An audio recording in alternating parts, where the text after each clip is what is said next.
Dee, did you think season 4 of Traitors would come down to Maura's decision? No. Stay pretty, Maura. Just stay pretty. Traitors, season 4, episode 11, Leap of Faith. This is the finale. Let's watch. Remote reality, yeah, that's the key. Unlocking stories wild and free. With the host, side by side. Channel surfers, let's ride. Channel surfers, welcome to Remote Reality. I'm Lauren, your friend and attorney host who loves to overanalyze everything, including our favorite reality TV shows. I'm Dee, her paralegal and smartass co-host and sidekick. This is the best part of our week when we are skipping out on legal work and watching TV and talking with our buddies that love to channel surf. We have been podcasting. It'll be a year in April. We have about 253 subscribers on YouTube, which I never thought we would hit 100. I set a new goal for 1,000. It's crazy. It's crazy. We're crazy. We make crazy happen all the time.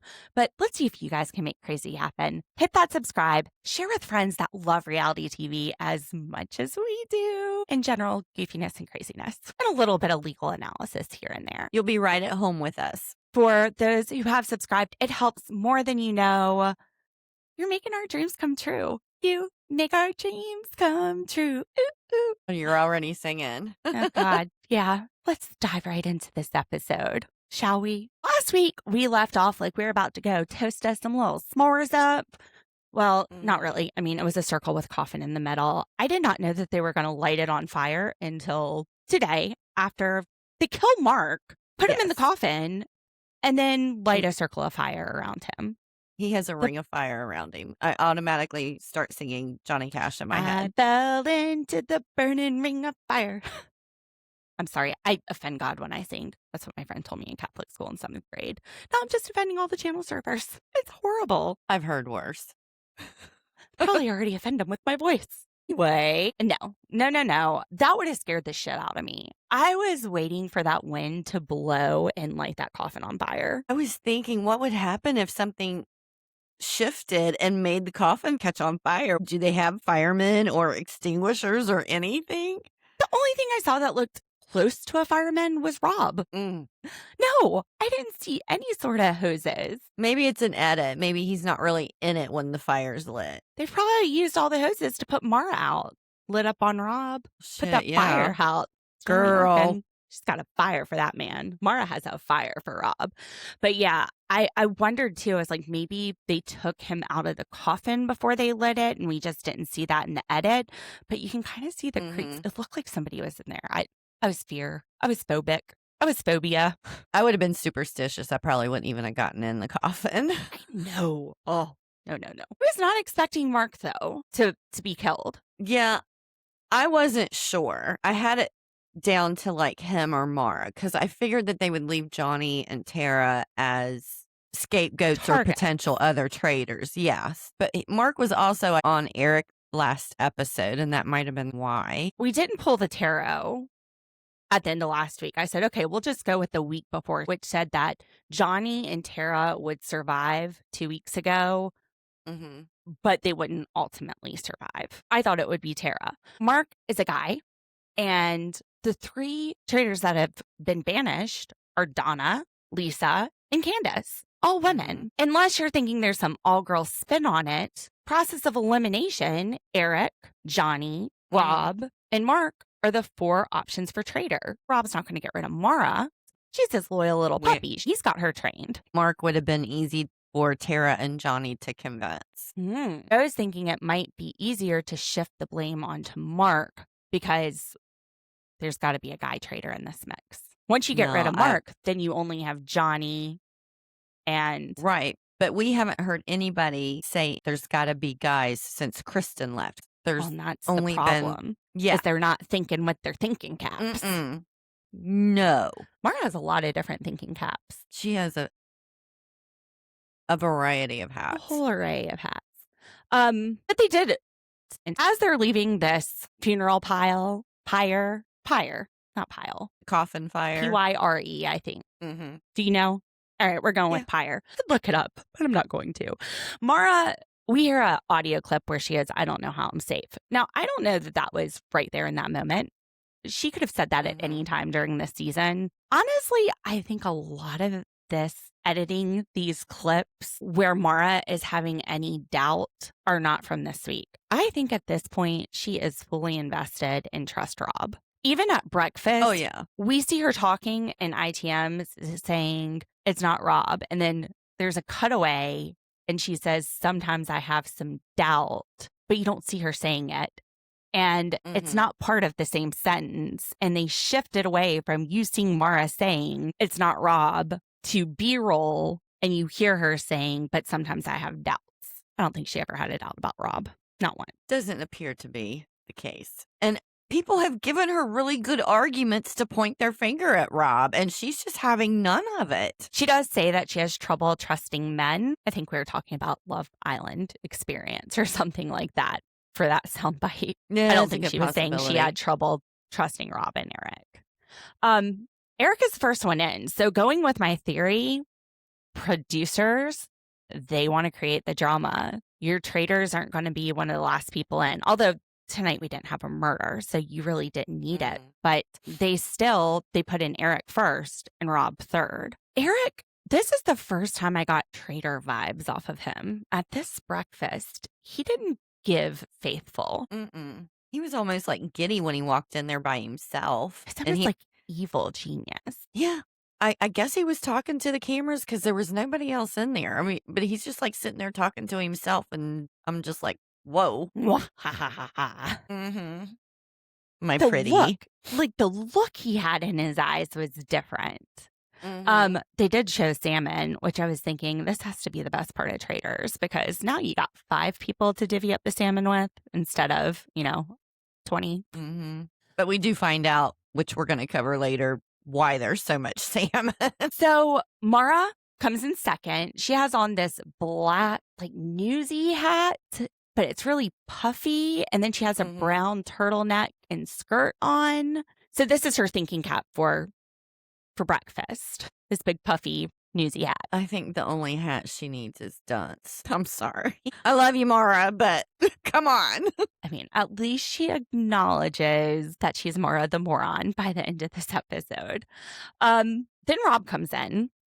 He's wearing, it reminds me of this late 70s, early 80s shirt that you would put your toddler in. It's like mustard yellow with red detail. For a second, he kind of looked like my son sitting there with the blue eyes and the 4-year-old t-shirt on. Yeah, it was some type of vintage type t-shirt.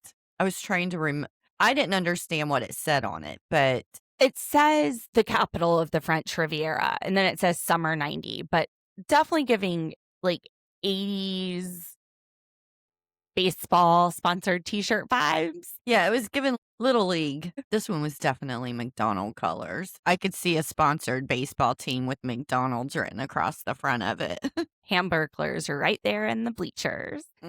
Johnny, okay, so Rob and Eric, when they walk in, so they've got Maura sandwiched between them. They're hitting her on both sides with Tara and Johnny. And Rob just matter-of-factly sits down. He's like, Johnny, then Tara. We don't sway from that. And Eric's like, we got to stick together. Cool as a cucumber. Johnny comes in. I loved his pants. So cute. They were black and white and wide leg. Amazing pants. It looked almost like a skirt. And he's Team Tara till the end. He feels like they both compare this to training for the Olympics, like being in the final rounds. I'm sure this is nothing like training for the Olympics. I'm sure this is much less intense. Right. Well, and I think they were implying, too, that they do better under pressure. The closer they get to, the time they have to perform, that's when they shine, is under pressure. And it showed. It showed this episode. Tara has a cute little outfit, too, when she comes in last. She looks like a little detective. She has on this white cape and a plaid shirt and a little black skirt and some high boots. And then also Alan. I liked Alan's outfit. He had this black shirt on that had sequence pinstripes. It almost reminded me of something a guy would get at Express in the early 2000s. I think this cast has had a phenomenal wardrobe. So all of them. Well, Rob aside. Half the time he doesn't wear Well, a he shirt. just And then has his own Colton in little- his sweater vest.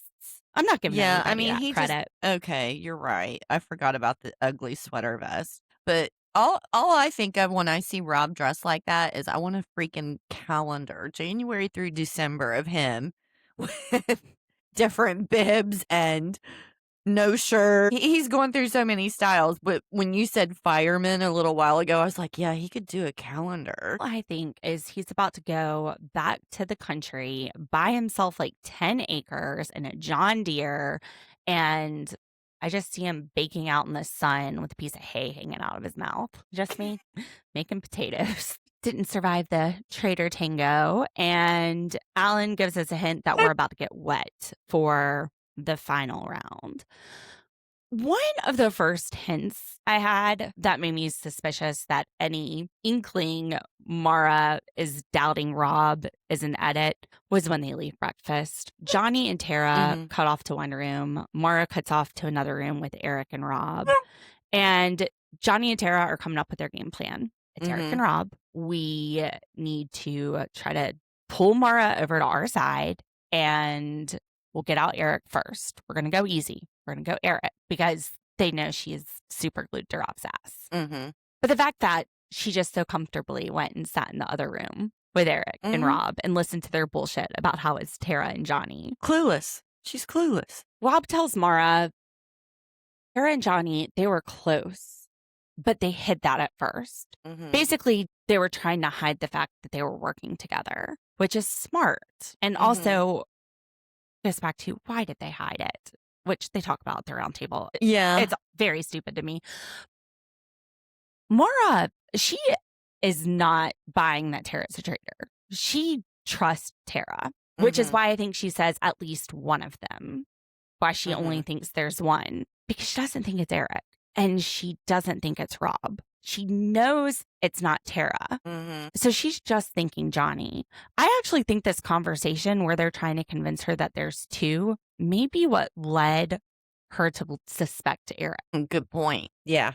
So as Eric and Rob are basically convincing Maura that there's two traitors, Tara grabs Maura to the side, tells her how much she trusts her, tells her how confident she is. Like, she's not even nervous. She knows that it's Eric.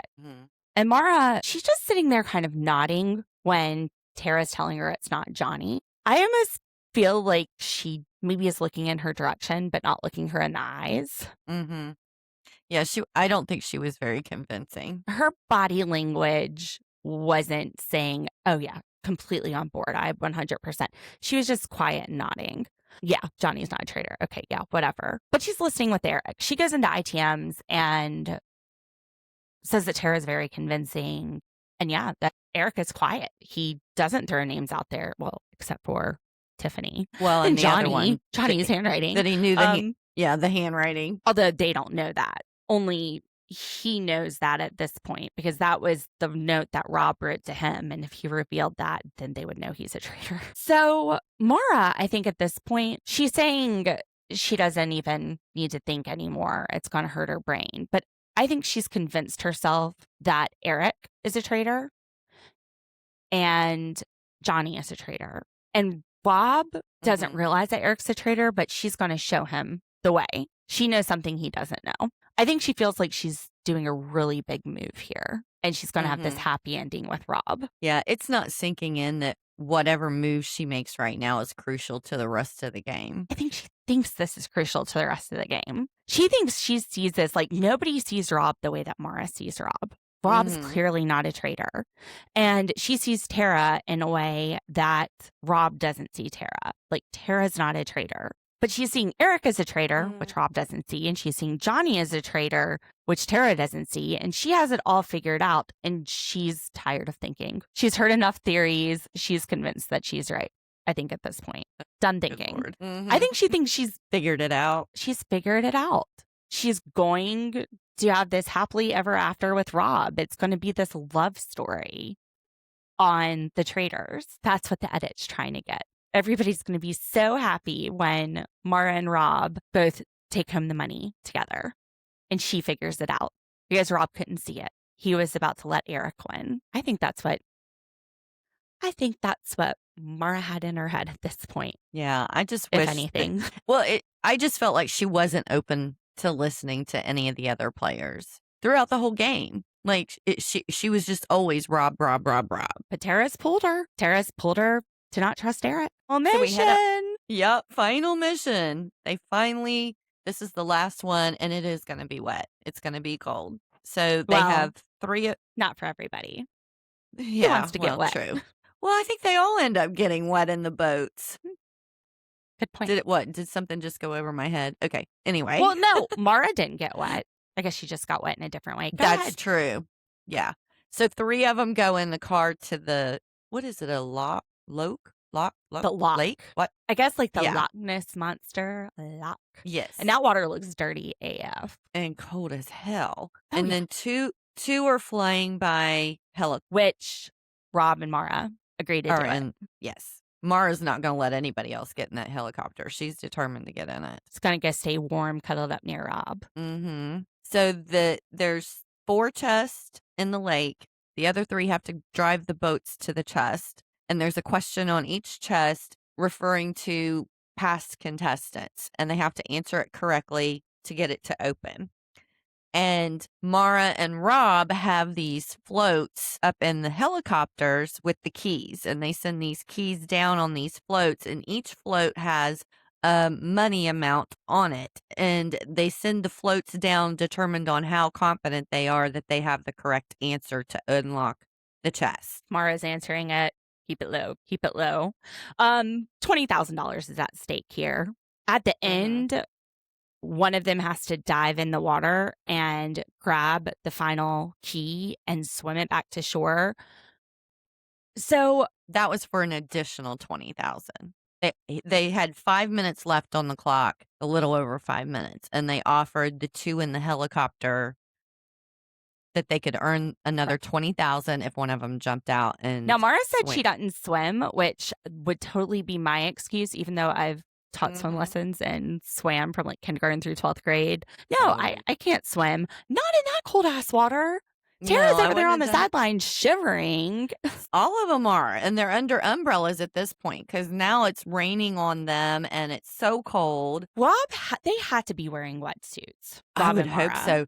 I thought that, but then, when he came out of the water at the end, he had lost a shoe. So I'm like, well, maybe they weren't in any kind of wetsuits because wetsuits don't cover your feet. Well, if they were preparing to swim, I would have thought they would have given them like wet shoes too. Those kind that slip on your feet like socks or something. But anyway, they may have had wetsuits underneath the clothes. I don't know. Well, it looked like a wetsuit. It was like black all the way down to the arms and the legs. I thought all of them were wearing black. I don't know. I can't remember. So yeah, Rob, he's like, I got this. He's like, I got to put some more money in my pot. Especially at this point where it seems like he's going to be splitting the money with Eric. Do you remember last season's final where they were hanging from like down below the helicopter and having to drop the bags? Vaguely, yes. That I thought they were going to have to do that again because that scared me. I mean, I probably would still be afraid of the helicopter. I'm afraid of heights. But when they were like dangling below the helicopter last season, no. I would have totally done it. I love that kind of stuff. Well, if it was me and you in that airplane, I would have let you jump too. You're like Rob, the well, I don't know that I would have jumped in that water. If it was summer and 100 degrees outside, maybe I would have done it. For $40,000, I'd have pushed you out of it. I probably would have let you for 40. Have you seen that meme going around that says, would you slap your best friend for $30,000? I haven't seen it, but yep. Yeah. I laugh at it because it was like, hell yeah, and she better slap me back too for another 30. Get them palms up. Let's go. Let's make some money. So we go back, head into the first round table. Eric and Rob start saying that they don't trust Tara and Johnny. Part of it is that they're like, we knew you were close. You're Olympians. But then all of a sudden, your best friends would know if the other one's lying as soon as there's a threat of banishment. Make it make sense. And then Rob, this is how he sells it. He says, wouldn't it be brilliant if the producers made one of you a traitor? And you know each other so well. but you had no idea. And then obviously when you would have a chance to recruit, you would recruit the other one because you're loyal. I mean, the argument we have on Eric is that he doesn't say much. And he says, well, I said what I thought I had to say. It was brilliant. Rob's a genius. Well, and I was thinking that same thing when he was trying to decide who he was going to recruit, Rob. I think Rob had that in the back of his head. If I recruit Johnny, then I can probably pin Tara as the other traitor and have them. They're already suspecting Johnny, but we can pin Tara as the recruitment. So I think he already thought those steps ahead. He's always been 6 steps ahead of everybody this game. He's playing chess. Yep. The rest are playing checkers. Now, Johnny and Tara, they have the whole, well, we trust each other. I don't know that that's super helpful because if they're traitors, they could say that as well. They're on the same team. True. And then they lay into, and we trust you, Maura, which kind of feels like a guilt trip. I don't know why they didn't bring up Mark saying Eric's name or when others like Kristen. Candace. Well, or Candace and the whole Rob again. Thing. But their plan is to get Eric out first because we're going to have to be gentle pulling Maura away from Rob. Right. They also realize this is it. I mean, there's no way to win if you don't keep the 3 of them in the game. Right. At this point, if a faithful leaves, it's over. Because you've got 2 traitors. And 2 faithfuls. And 2 faithfuls. And 1 faithful that thinks the traitors are faithfuls. And we'll talk about what if she changed her mind at the next round table. Because at this round table, she has not changed her mind. She gets rid of Johnny. Now, he doesn't reveal what he is. At this point, can't do it. But he says you made a mistake, which could just be protecting his best friend, the other traitor, Tara, or could be giving you a clue. Yeah. They're not. Maura's not looking at it as anything other than protecting Tara, I'm sure. So we're going into the final round. They have little bags of sand. Alan's going to take the bag of sand that they pick, throw it in the fire. If it lights up red, that means that they have to do another round of banishment. If it lights up all green, that means no traitors left. This Tara, she tries. She goes up to Maura. She has to try to convince her of Eric. And then she has to convince her of Rob. Maura's just like, I know it's not Rob.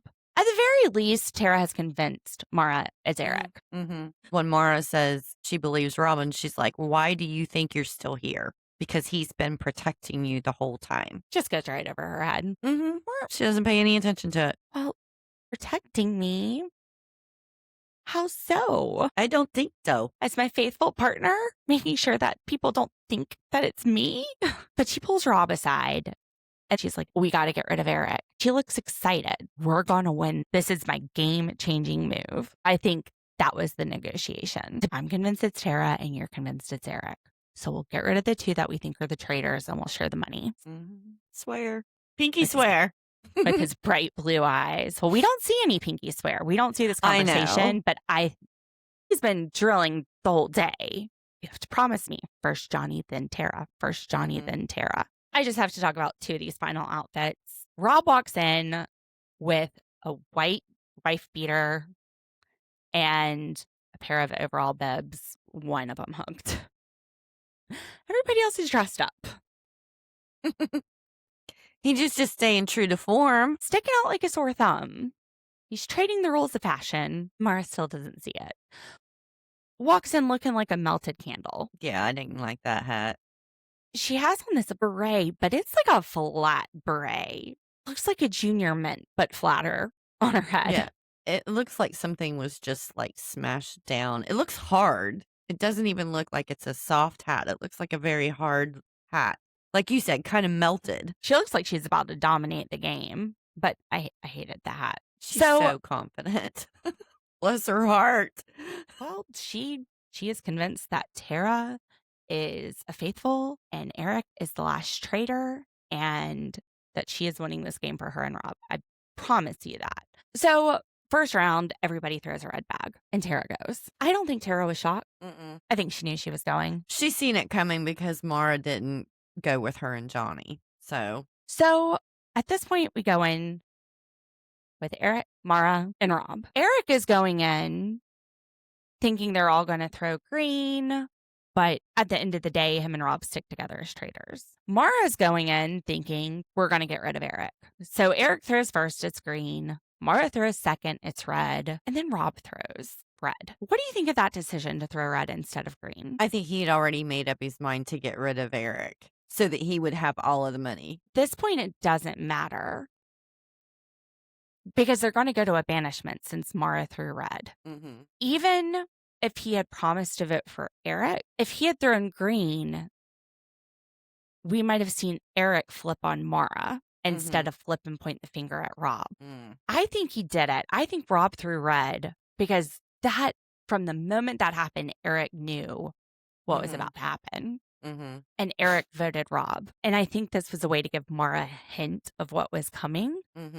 Maybe so it wouldn't be as shocking. I think he was trying to soften the blow because he very well could have just voted green and said, Maura, like, you want to get him out? I will vote with you. But, you know, I said I was loyal to him, so I want to show that loyalty, but we will still get him out. So they would have still had to banish Eric. And it would have been done where Eric didn't turn on him. Anyway, that's what my thought was. I think. See, my thought, the reason why I said what I said is because I didn't think they were throwing the bags in that moment. I thought they gave Alan the bags, so it was pre-chosen by them. So he didn't know what Maura was going to throw, and that's the reason why Rob didn't know what Maura was going to throw. Well, I mean, I'm sure he knew, Rob but knew that Maura was going to get out Eric. They had a pinky promise to get out Eric. Right, but I think he threw the red bag just to make sure that they had another banishment. But I don't think Rob cared if there was. Rob would have been fine going to the final three with all of them. Maura's the one that brought up the opportunity, and I think he saw a chance to get it down to one. True. But since Maura brought it up, why not say, Maura, you take the fall for it. We've said we are loyal to Eric. I'll vote with you. We'll obviously have to banish, but just let me give him a green bag. I so see he what you're doesn't saying. feel like I don't trust him. Yeah, I see what you're saying. Because he knew as soon as he betrayed Eric by throwing that red bag, Eric's going to jump on him. Had he thrown a green bag, Eric would have targeted Maura. And then it would have been even more of a shock. I think that was a hint. I think that is the one hint he gave in this whole game that he was a traitor. And it was at the very end to soften the blow for Maura, which it didn't because they get rid of Eric. She doesn't even look surprised that he turns on Rob.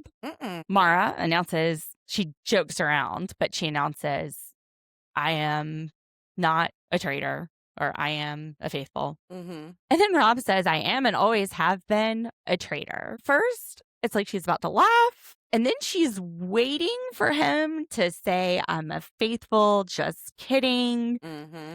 And as that wait lingers on, she's like, no. She looks horrified. And then she's saying, I'm an idiot. Maura the moron. She really thought she had just won the game for her and Rob. The look on her face when she found out he was actually a traitor, I felt bad for her. I really did.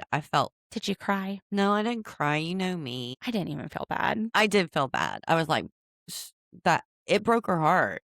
Broke her heart that she was that wrong. That she felt fooled. That she was fooled. She didn't feel it. She was fooled. I mean, you're blaming Eric because Eric doesn't say anything, but Rob doesn't say anything either. You've been protected this whole game and you can't explain why. But Tara and Johnny are explaining it to you. And you trust Tara. Not enough. Not enough. She was hypnotized. She was hypnotized by those blue eyes. When Rob votes out Eric, he says something about, I made a pinky promise. So we didn't see that pinky promise, but we knew that was going to be, he wasn't making no pinky promise with Eric. He made the pinky promise with Maura. But Maura, after he's like, no, I'm serious. No, I am a traitor. She's like, you're an asshole. You're not going to have a girlfriend after this. You're a good liar. Rob, he's not a good liar. He didn't say anything. Nobody suspected him. He's charming. He's a very good looking man. And he plays like this dumb Alabama boy, which makes him less threatening. And that's why people are attracted to him, but they don't feel like he's better than them. He's likable. He's very likable, and he doesn't even have to say anything. And he didn't lie about Candace being a traitor, and he didn't lie about Lisa being a traitor. And those are really the people he pointed the finger at. I'm wondering if Maura at some point just didn't flat out ask him if he was a faithful or a traitor, and however he answered, that's what she's... No, I think that was part of the pinky promise. Absolutely. But Maura, this is why she doesn't trust men. You're on a show called Traitors, girl. It's like, this is the name of the game. You know one of y'all is sus.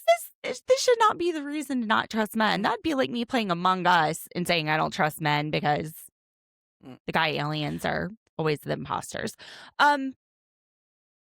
I think that Rob did a good job of keeping her distracted by flirting with her most of this season. They didn't flirt. What are you talking about? Of course he did. I don't care what they said. Of course, we're getting into the reunion right there. So that's it. That's the end of Traitors. Mara storms off. Rob's like, she's never going to forgive me, but he doesn't care. He's going to get his wife, his kids, his tractor, his acres, his corn, and he's outside shooting off fireworks with Alan. Gonna live a nice, quiet life. And that's how we end season 4 of The Traitors. But let's go ahead and cut over to the reunion, talk about a few things that happened there. Okay, sounds good. So this reunion, Andy Cohen showing up a la Rob with the wife beater and the one hooked bib was epic. Just about as epic as him saying that the faithfuls were so comfortable finding traitors, just about as comfortable as Rob was finding sleeves. Couldn't find Priceless. them. Couldn't find them. And he looked good in those bibs. His arms are ripped. Now, I haven't watched Bravo in a long time. Announcement coming at the end, channel surfers. Stay tuned or get the timestamps. But his voice sounded older. I don't know if he was sick. I don't know. He didn't sound like he normally does. No, I didn't think so. So we're going to start with the 4 traitors, Donna included, plus Eric, who was faithful for most of the game. Says that she thought Rob's game was brilliant, and I agree. This is probably the most flawless game of Traitors. I don't know that we'll ever see one this well executed. It reminds me of Big Brother 2, when you saw Will Kirby play the game. You're just like, there will never be another player like that. That is the vibe I'm getting off Rob in season 4 of Traitors. I thought it was brilliant. I thought he was a genius. And he played it so cool. Like there was never any hiccups that would have pointed to him whatsoever. Now, apparently he has promised Maura a Birkin bag. I'm like, that could be half your winnings. I was thinking that's about the price of a wallet. His best move as a traitor was getting Candace to vote out Colton because he would never vote out Colton. He had a lot of iconic moves, though. Yeah, I think so. Backstabbing Eric at the very end was probably the most exciting move for me as a viewer. They're weaving together the Johnny and Tara. Yeah. I mean, the way he played Maura and even Ron. I mean, think about when him and Ron were sitting there playing chess. And that was heartbreaking. Yeah. He did not want to go against Ron. Turning on Lisa. Having to cut bait when it was time to cut bait. It's so funny, though. Lisa and Candace are right at home in this tell-all. They sit with Andy Cohen, with Housewives, every season. And Candace is going all housewife on Rob. You can't go housewife on Rob. You cannot milk drama out of Rob. She makes a declarative statement that requires an answer. And Rob looks at her and he's like, was that a question? Just cool as a cucumber, chill. She's like, you're a traitor. He's like, yeah, that's the game. Yeah, absolutely. Backstabbed all of you. She's not getting any drama out of him. She was not getting him riled up any. He was not showing any emotion, honestly. He's just laughing. He's just sitting there smiling like, I got all It's this a money. game. It's a game.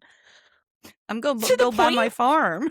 Where Lisa is smiling too because they can't get a rise out of him. This isn't the Housewives reunion. And Rob, he's just cool as a cucumber. Yeah, there's no flipping tables here. No.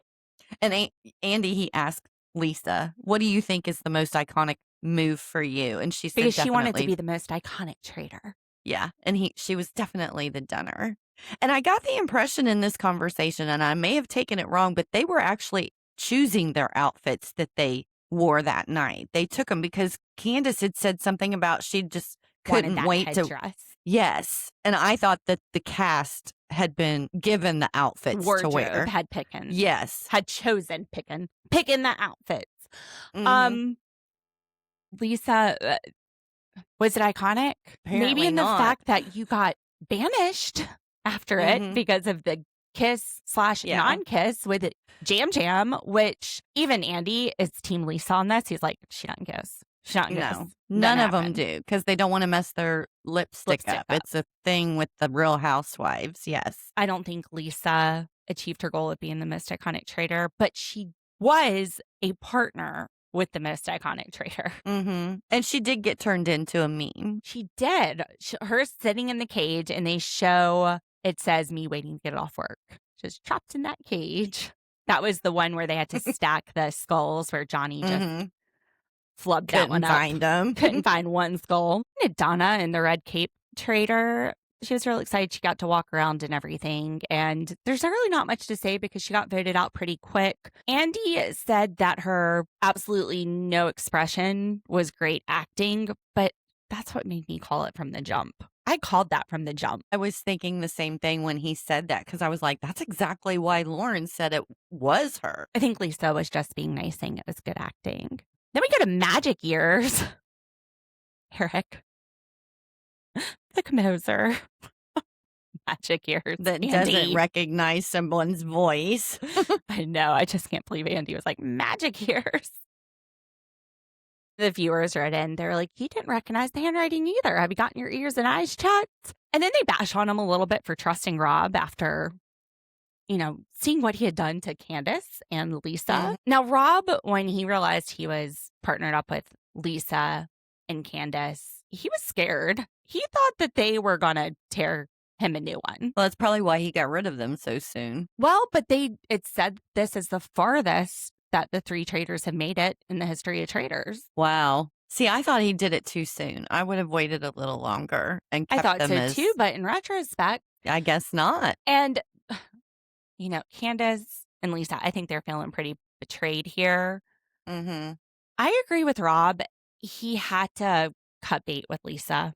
Her name was coming up too much. Came up. And while he agreed to help protect her, it was the right thing to keep them calm and it was strategy. Also move forward in the game. Candace, she's a little more butthurt than Lisa about it. Well, he threw her under the bus a little bit more. I don't think he needed to turn around and cut bait with Candace, but he felt like she would never trust him. I wonder too if he didn't think that Candace would do to him what he did to Lisa. He had just broken that pact, that housewife pact too. So was it the best decision? Absolutely.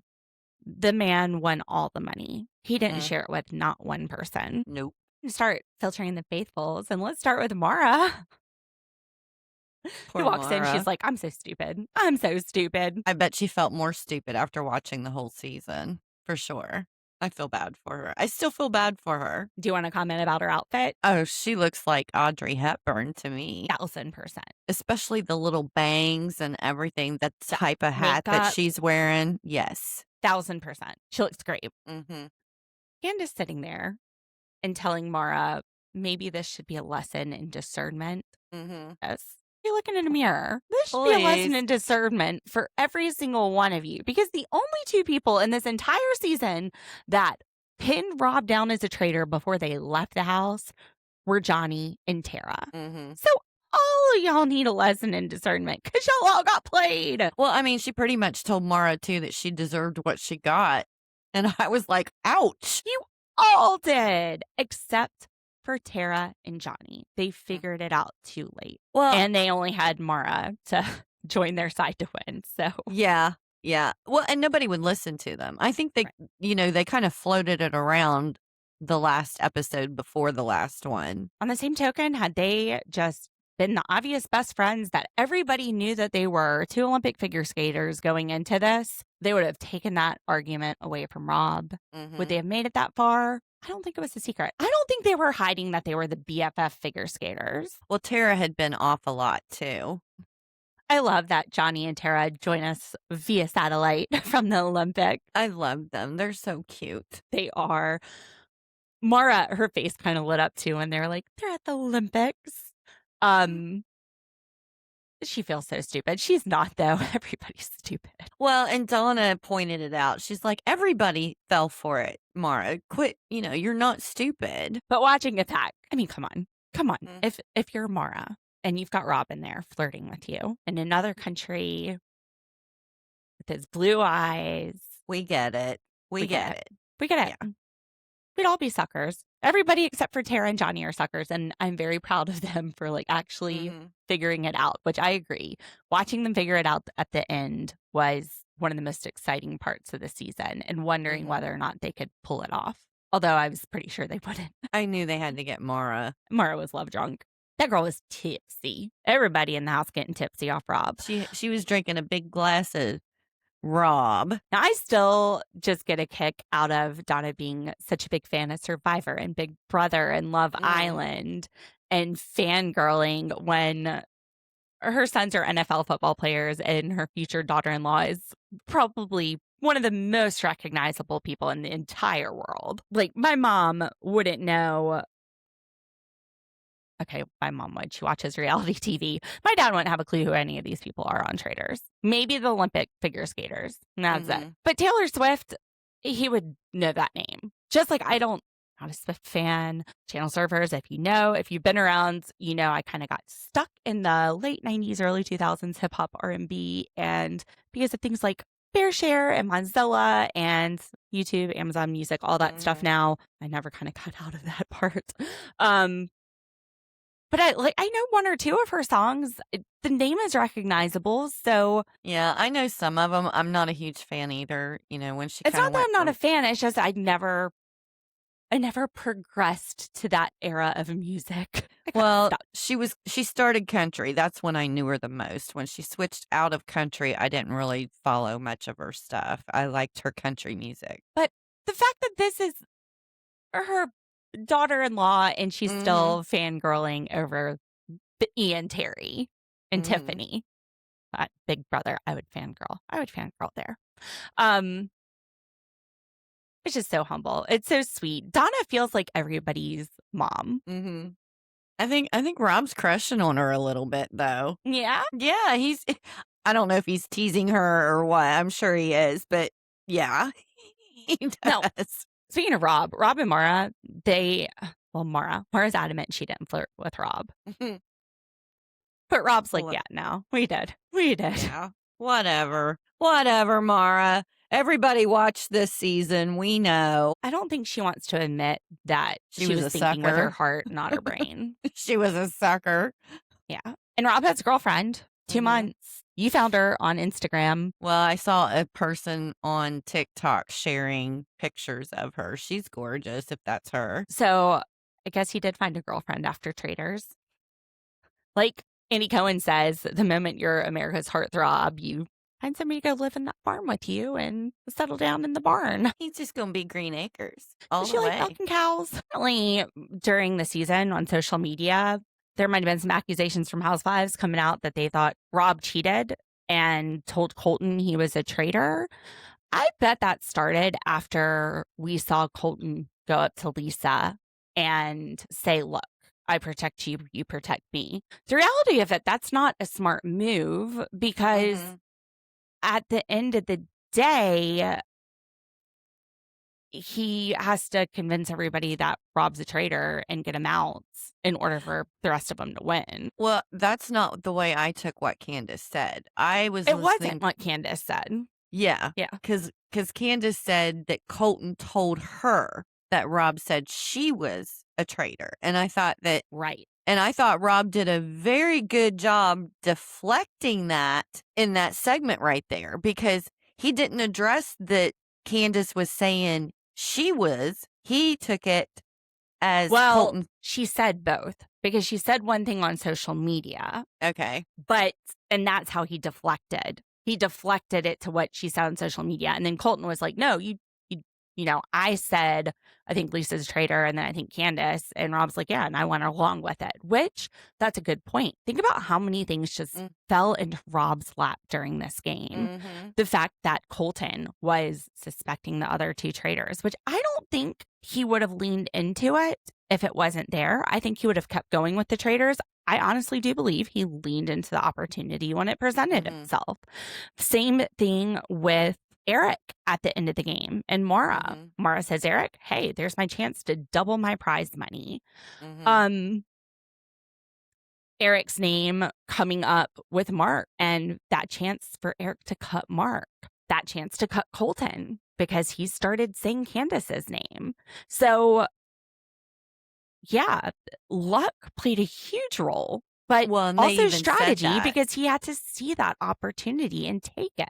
Yeah, and Lisa said that. She thought it was a combination of strategy and luck. Candace said that, but other people had those opportunities. They just didn't exploit them, whereas Rob leaned into it. Candace had the same opportunity to turn on Lisa. She didn't lean into it. She had the same opportunity to turn on Rob. Didn't lean into it. He played for himself. Yeah, nobody really suspected Rob. So I don't know that she would have had an opportunity to lean into. It wasn't about suspecting Rob because at the end he was suspected. It was about leaning into the opportunities that presented themselves and turning the facts favorable to you regardless of what alliances you made. Because at the end, you had Johnny and Tara suspecting Rob, and he took the weirdness about them not being friends at first and then being friends later and how this would have been interesting for production, and he turned it favorable toward him. Strategy when he approached Lisa was to try to get recruited. So that does make sense. He wanted to be a traitor. Right. That would be a way to make it work. Interestingly, he says he didn't really talk to Rob that much. They're not Nobody really did. No, they're not really talking much here either. I guess the less you say, the less you have to be tossed around. But why? Why do you suspect Eric and not Colton? Maybe because Eric did open his mouth with the Tiffany thing? I think Eric had a very innocent looking face to me. Well, so did Rob. I know. That's the reason why I think a lot of people didn't suspect Eric for a while was because. But when they did suspect him, it's because he was quiet, but Rob was quiet too. I think it's because there was the one time he wasn't quiet with Tiffany. I think that's where his misstep was. Right. Because Tiffany was loved. I love Tiffany, one of my favorite players in Big Brother, and it was Betrayal with his musically trained ear. Yeah, I hope he got that checked out. That was his misstep. Andy does address how Colton's past surfaced during Traitors, and Colton didn't expect that, even though this happened in 2017, 2018. It was all on the internet. He talks about how that was the worst time in his life. I think he should have taken some accountability for it. I agree. Because people were really upset that he was getting to continue in these reality shows and stuff. Well, and this is because Lisa says, you said you were going to hold me hostage. I thought that was interesting. And remember, this is like domestic violence. Stalking your ex. So it was a very unusual term to use in because Colton goes, well, you said you would slit my throat in the turret, but that goes with the game. She's not an accused killer. You actually were accused of some pretty scary shit. And she's a traitor. I wish it was a bad time in his life and everything. Okay, that's a pity party for you, but also I was wrong. I messed up. What I did was I made some bad choices, bad choice, and I deeply regret it. And I'm sorry for the hurt that I caused, and I've grown from that. We didn't get that. No, it just felt like excuses. We can just hope that he's grown from it. I wish there was more to what he said, to what Colton said about that. Yeah. I agree. I think there needed to be a little more accountability. And I'm glad that Lisa called him out on it. Brought it up. Yeah. Andy is so fun with his witticisms. When he brings in the remaining traitors, he was like, some of you were murdered, some of you were banished, but one thing's for sure, you all got robbed. That was hilarious. Good one. So cute. Yes. So apparently at breakfast, there were only 2 choices for protein. Salmon They or boiled definitely- eggs. Yeah. Hence the reason why we always saw salmon and boiled eggs. They needed to, you'd think they'd give them a little bit better menu for crying out loud. Hence the reason why the salmon was gone. Yes. Although Rob always was downing those boiled eggs. Apparently Portia was so shocked and upset at Lisa for breaking the Housewives ban and stabbing her in the back that she went on Watch What Happens Live with Andy and smashed all of Lisa Rinna's lip liners. And then Lisa tells us their lip liner company has gone out of business. Wonder when that happened, because that very first episode, I found one of her lip liners on Amazon. I wonder. I don't know. Portia's definitely butthurt about it still, though. I mean, she's still going on about it. Well, I'd be beady hurt too, but I would understand once I realized that Lisa was a traitor, and probably a little rubbing in her face that she's not the most iconic traitor. Yeah. Just saying. Well, and, Portia did dig her own grave, really. She made some pretty bold statements that just couldn't be ignored. Yeah, but they were true. I know. And she had people that could back it up. Yeah, but she was sitting there saying, I killed. That's what put all of it on her anyway, is because she said, I killed this person. And she said it like twice. I thought you meant the bold statements that she was making. No. I was talking against the people she was accusing of being a traitor. Instead of her being... Yeah. I mean, girl, go back and look at what you said. We. Which she was using the royal we. I understood it. Traitors are faithfuls. Everybody is back in a room, and we've got a good sizable amount of housewives. This reunion's starting to heat up. We're starting to see some very iconic housewife reunion-esque behavior. Candace and Portia are sparring back and forth. Michael, it's like he's sitting there like a little boy. Oh, I've always dreamed of this. I am sitting on the house set with, there's Andy Cohen and there's all these housewives. It's like he wants to jump in, but I think he's learned his lesson. Yeah. He said at the beginning he felt like he was a part of the housewives group. He's like, I don't want to play this game anymore, but this is real fun. Like, he just... I love my girls. He was so excited to be sitting there with Andy Cohen and all these housewives, like, actually having drama in front of him. He's more starstruck than Donna. Donna tries to jump in there and defend, like, and call Portia out on the whole Ian. So she jumps in there, but then Portia is housewifing her. She's like, I can't. I'm just Mama Donna. You're right. Respectfully, you said it, and then she gave it a shot. So she got her housewife moment. Caroline gave Lisa a run of props. She's like, look, you're a villain. And Lisa's like, yeah, I've been a villain for 8 years. But she said at that point, that was a smart move, because who would have thought that you guys would kill the housewife? You and Candace, Lisa and Candace. So she gave her credit. And even though Lisa was like, oh, we'll never talk again, it's not true. They're friends. Well, she was just trying to be that iconic villain. Yes. And, it probably will change the dynamic of the game moving forward, because nobody's going to come in and think a housewife's not going to get rid of a housewife now. I wouldn't have thought that in the first place either. I wouldn't have, but, they seem to have these unwritten rules, housewives don't get rid of housewives, gamers don't get rid of gamers. Maura won't get rid of Rob from Love Island. Yeah, Rob has shown that moving forward, if you flirt with one of the girls in the house and you're a traitor, you can probably take it all away. But also, they were the Love Island people. So just another reason why you're not necessarily protected in your group. But on the same token, they knew that because they voted out Tiffany thinking she got rid of the gamers. Well, I mean, that's one of the things, though, that I thought was so brilliant about the murders, is because they were all over the place. Nobody could pin it down to any kind of a pattern or rhyme or reason to why they were murdering the people that they murdered. Absolutely.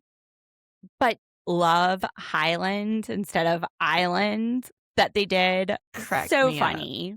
Yes. That edit was hilarious.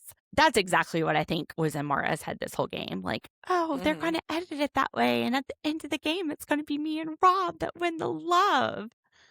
And like I said, Rob looks definitely played into his strategy. Lisa Rinna points it out, but it was so funny because Tiffany, she's like, I never thought he was hot. She's Maybe like, she sorry, quiet country asshole boy is not my type.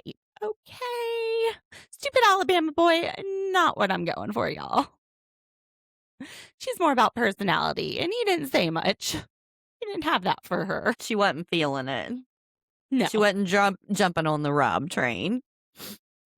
So apparently at the finale party, Lisa walked up to Monet and was like, you shouldn't have said my name.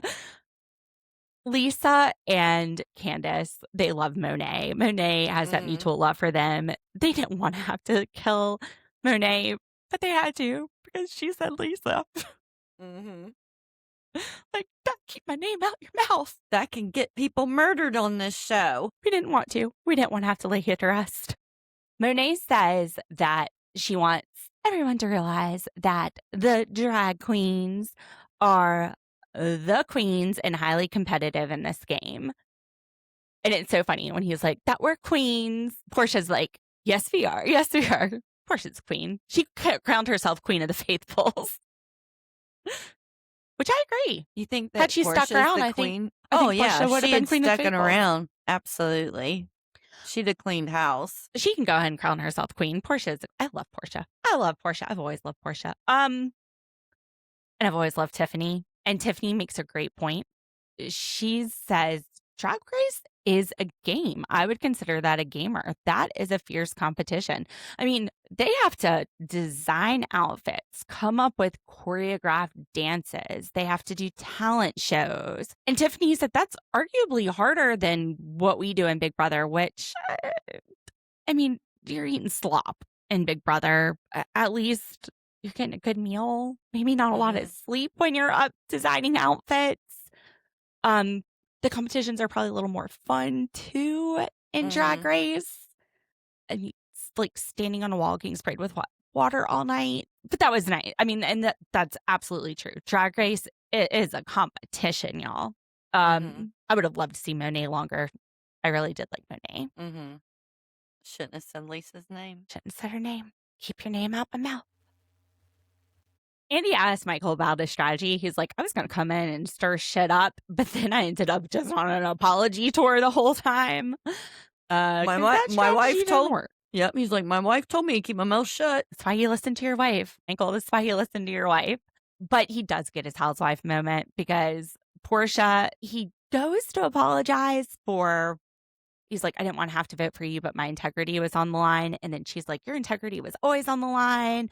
And he starts firing back. He's like, no, you let me talk. You let me talk. And Andy is like, this isn't a Housewives reunion, but he got his moment there. I was going to say his inner housewife came out. He got to be a part of the Housewives. Well, know that Portia's really mad at him. I feel like she wanted to give him that moment, knowing what a fangirl he is, because he's like that.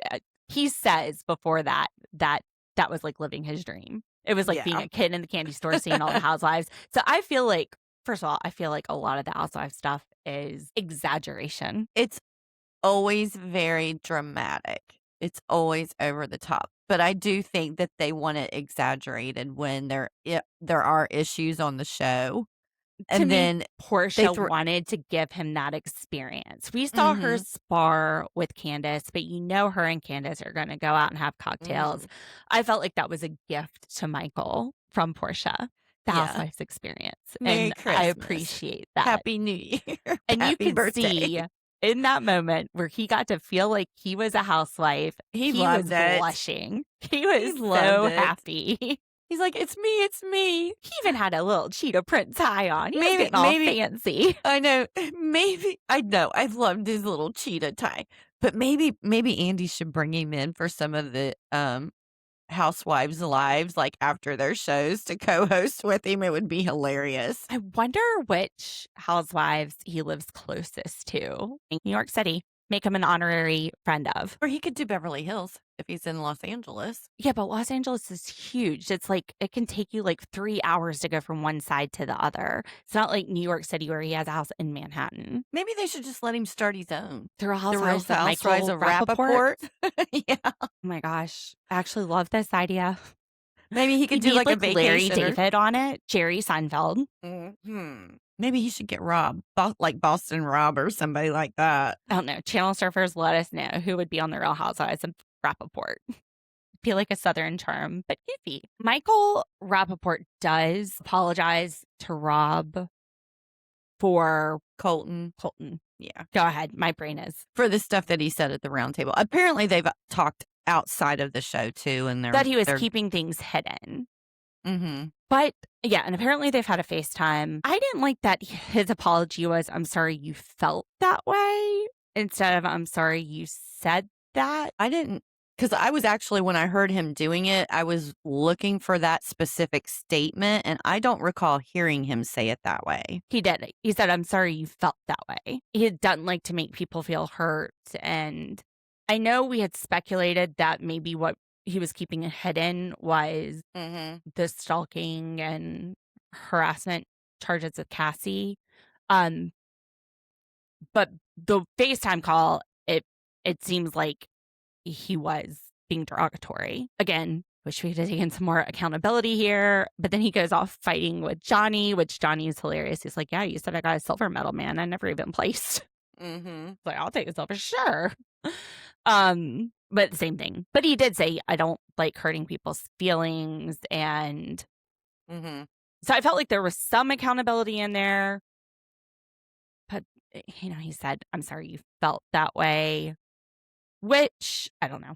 It's like saying he doesn't want to hurt other people's feelings. I'm sorry for the action. I wish he would have done more to acknowledge that that was wrong. And Colton says things that aren't part of this game shouldn't be brought up. I don't think him commenting on somebody coming out should ever be brought up. That is not his experience. That is not his place to comment. But I mean, that flat out, no, that should not, nobody should be commenting on how and when Colton came out or discovered himself. But going back to what Colton said, that things on the outside shouldn't be brought into this experience.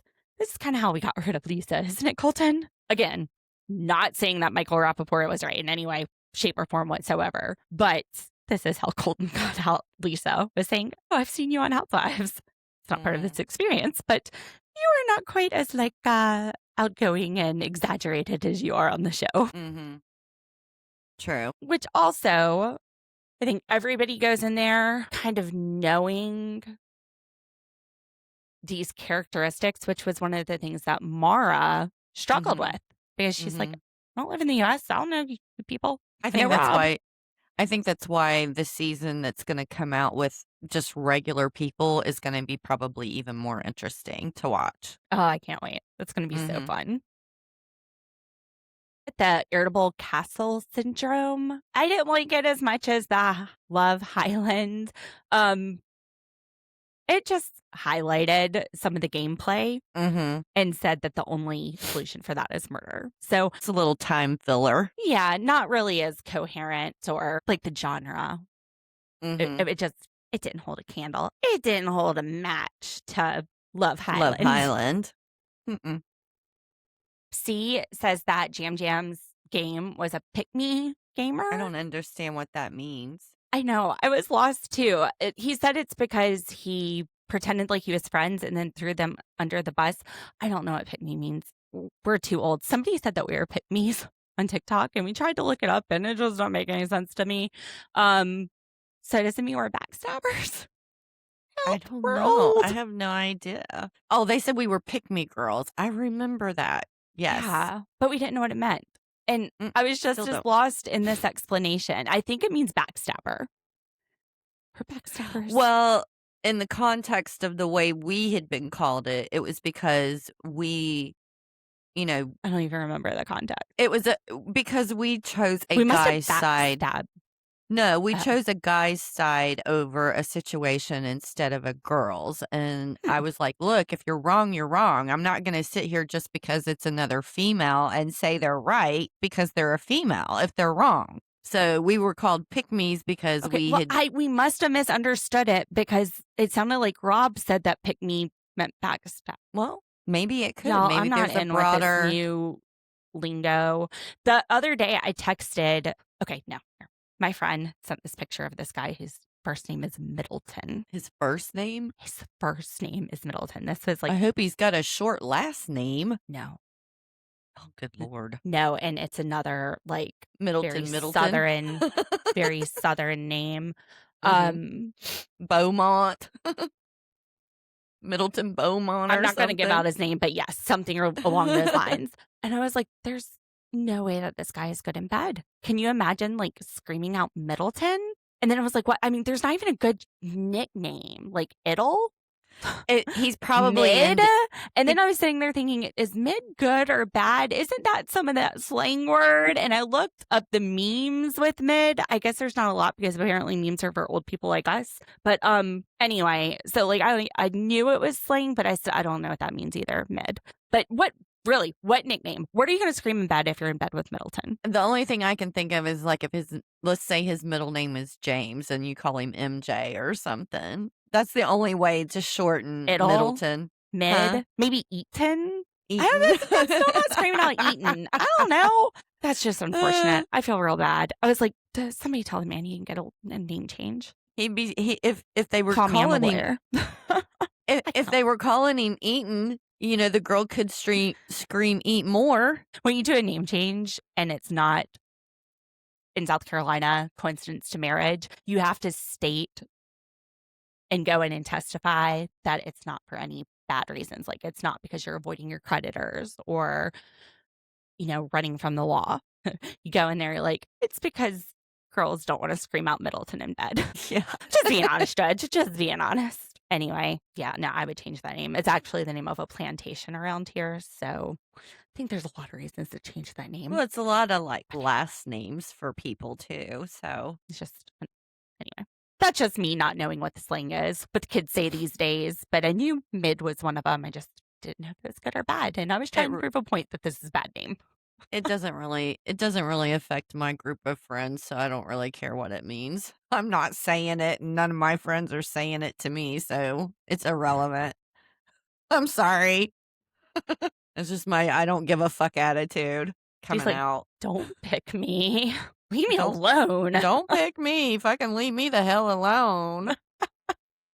So anyway, yeah, I was confused on that part. Tiffany says when she saw Ian and Rob get cut so quickly and they were pretty much her allies from day one, she was like, I need to back out of this gamer mode. We don't need to look like a gamer. But do you remember how Tiffany was getting in real good with the Housewives and they all felt so bad when she left? Yes. I loved watching her shift into housewife mode. She was like BFFs with those And ladies. She actually, to me, had the best defense and battle at the round table too. When you know she had the finger pointed at her. I thought she did an amazing job. Damn Eric with his magic year is all I have to say. Getting rid of my favorite player. She actually won America's favorite player in her season of Big Brother, which is where the fans vote at the end, and she got money because everybody loves Tiffany. So yeah, Eric, we're not a fan of your ear. Big Brother fans. Into the award show portion of the reunion, and we have to hat to handle Maura in all her hat. Candace in plain sight. I didn't understand that. Does that have something to do with planes? Yeah, planes! all of her outfits look like stewardess outfits. Plain sight. Okay, that makes sense. Except they showed the Santa Claus one, which was definitely giving Santa and not stewardess. And then we had sleeveless in Seattle with Rob and no sleeves. And then we had I'm Lisa fucking Rinna, which perfect. All the Lisa stuff. All right.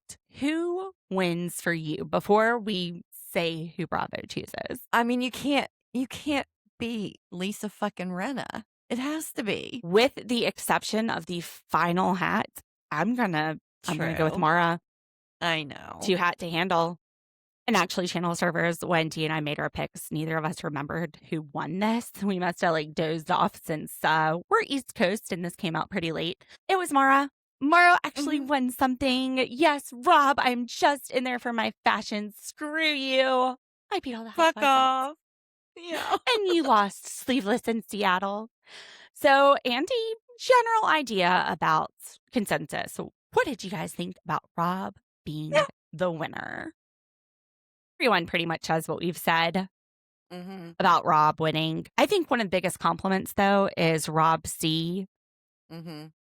Says that Rob R., and he's like, I'll always call you Rob R., is one of the goats, one of the greatest of all times. And this is coming from one of the goats for Survivor, Rob C. I thought the housewife from Dubai, what's her name? Caroline. She said he was always 10 steps ahead of everybody. He was way ahead of everybody. Which and we've it's said. true. We've said the whole time. Which is true. You know. Everything that was said is what we've said. That Faithfuls didn't deserve to win. But I thought that was a huge compliment coming from Rob C. And then Andy asked him, how's his wife, kids, 2.5 kids, dog? How's that coming along? And he said he's working on it. And in the little Love Highland, they had a clip where it looked like Rob was crushing on Donna. And he's like, hey, what about this lady here to your right? Donna goes, oh no, Rob wants kids. That I'm out of the picture. Donna, don't take yourself out. He could be Taylor Swift's stepdaddy in law. He could be Travis Kelce and Jason Kelce's stepdaddy. Let's not discount Rob. You could share kids. Oh, I would just lie to him to get a piece of that. But I don't know that she's wanting to move out to the country. Probably not. I wouldn't do it. I thought I wouldn't saw go to the somewhere country for it. No, I thought I saw somewhere, and I am not positive. He may have actually said it in something in the last 2 episodes that he catches snakes, like he's a snake wrangler or something. Yeah, so that would explain the tattoos, I bet. No, there are these Sonic commercials that he did, and then there's one with him and Lisa Rinna, but I think it was that Sonic commercial. Okay. He's actually That's where I must wrangling have seen snakes. it. It's on TikTok. Yeah. Did he make the money on Traitors? But now he's getting sponsorships. Good job, Rob. Well, and in the reunion, we top it all off with a sober conga line because they were talking about the sober conga line that happened when they got rid of Portia. When Candace, it was the murder in plain sight. And Rob C was like, I'm suspicious of that. I didn't understand why all these people are doing a sober conga line right after we got rid of a faithful. I'll never join a sober conga line. So as promised, everybody except Rob C lines up. Rob C is standing over there on the couch with his hands on his hips, shaking his head. And that is season 4 of The Traitors. Oh, I'm going to miss it. Yay! What an awesome show. I'm so glad that we recapped that. So what is next, Channel Surfers? Well, we've got 2 more episodes of Love is Blind, Ohio. That's going to be March 4th, Wednesday, and then the 11th, I think. The 11th. So, ready to announce our what's next? Let's do it. We are going to come right over here. Our own backyards. South Carolina. Our own backyards. And cover season 4 of Southern Hospitality on Bravo. That airs March 4th at 9 p.m. Eastern. We're going to do the recaps. Even though they come on Wednesday nights, we're going to do them on Fridays. 1, because we're East Coast. Literally laying my head down right here, Charleston. Going to finish watching it at 10 o'clock at night. Not doing the recap the same day. But also it's our busy season. So we're going to just kind of free up Monday through Thursday for the time being. And also, since this is in Charleston, should I be able to get a little free time, perhaps we'll go to some of the locations for the filming. Do some sightseeing for everybody and share it. Do some sightseeing. So we're really excited to bring you Southern Hospitality. I've seen season 1. It's really good. It was a lot like Vanderpump Rules, but then I had my son, and that's where those 4 years have gone. Yeah, so, I've never seen it, so I'm going to try and do some binge watching and catch up a little bit on what's going on. Now, I've watched a lot of Southern Charm. Have you ever watched Southern Charm? It started the month I moved to Charleston. Oh, fun. And I had met Thomas Ravenel when I was like 24 or something. And he invited me to go out to Isle of Palms and hang out with his friends. And I'm like, yeah, you're my dad's age. But I was like, oh, that guy, because I didn't forget that. He got arrested for cocaine 2 weeks after that. And I had his business card still. Oh, shit. I was like, oh, that's the guy I just met. So I was like, oh, this is interesting. I just moved here and this guy I met a long time ago is on the show. Let's watch it. A lot of my friends have, little connections. My next door neighbor actually went to high school with Cam from Southern Charm. Anyway, I'm going off on the Southern Charm thing. None of my friends watch it, but I did because I just moved here. I'm like, oh, let me get to know the area a little bit more.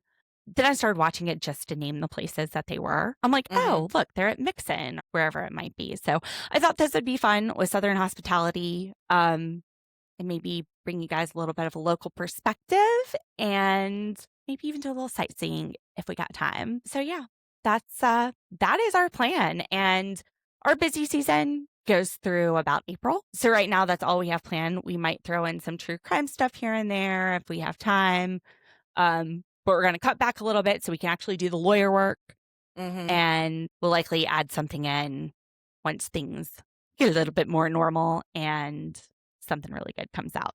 All right. We will see you next week with the Love is Blind Weddings, the premiere of Southern Hospitality Season 4. And thank you for listening, channel servers. Make sure you give us a follow on Spotify or Apple Podcast. Leave us a 5-star review with comments. Apparently those really help. We only have 5 reviews and we've been doing this for almost a year. So please help people find us, share us with your friends.